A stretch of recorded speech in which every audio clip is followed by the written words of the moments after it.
Welcome back to SpiritLifter. We get to cross another of the 50 states off the list today because we are finally visiting Oregon, which ranks 4th in the United States for craft breweries per capita. The Deschutes Brewery began in 1988 when Mr. Gary Fish opened a brew pub in the small city of Bend. The name Deschutes comes from a river that wends its way through the town before it feeds into the Columbia on the border between Washington and Oregon.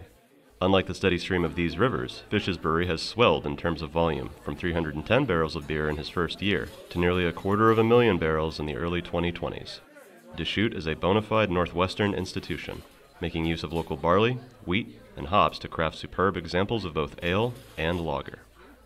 Over 3 decades of brewing is something worth celebrating, and the crew at Deschutes craft annual vintages of the Black Butte Birthday Reserve precisely for that reason.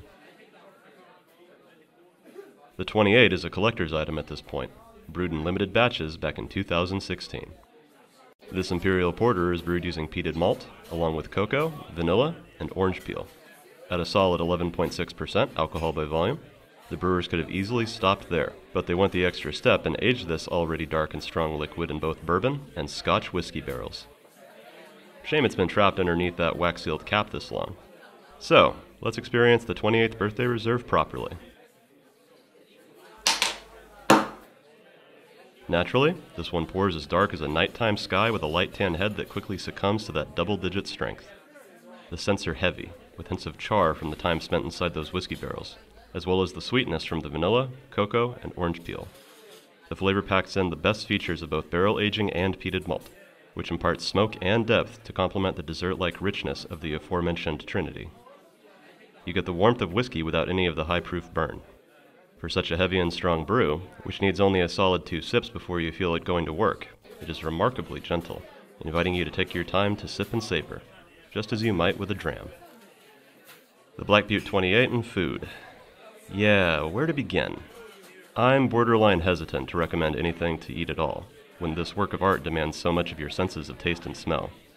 In my ideal scenario, you would have the good fortune of dining with some dear friends before you split a bottle of the 28 as if it were dessert.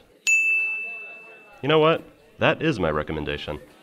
Sharing a bottle with your friends after having dinner is the equivalent of a wine enthusiast reaching into their private cellar. So, share the love. I mean, inviting someone over for a beer is a great way to keep your friends around, isn't it? Thank you kindly for watching. Stout and porter may be more closely associated with late fall and winter time, but I couldn't stand the wait any longer. For what it's worth, I think I bought this bottle in the summer of 2016. So imagine this as a preview of the vintage 34 out this year. Or is there another annual release that you look forward to? Let me know about it in the comments below. Putting a brew through barrel aging may test your patience, but much like climbing a mountain, it's well worth the effort.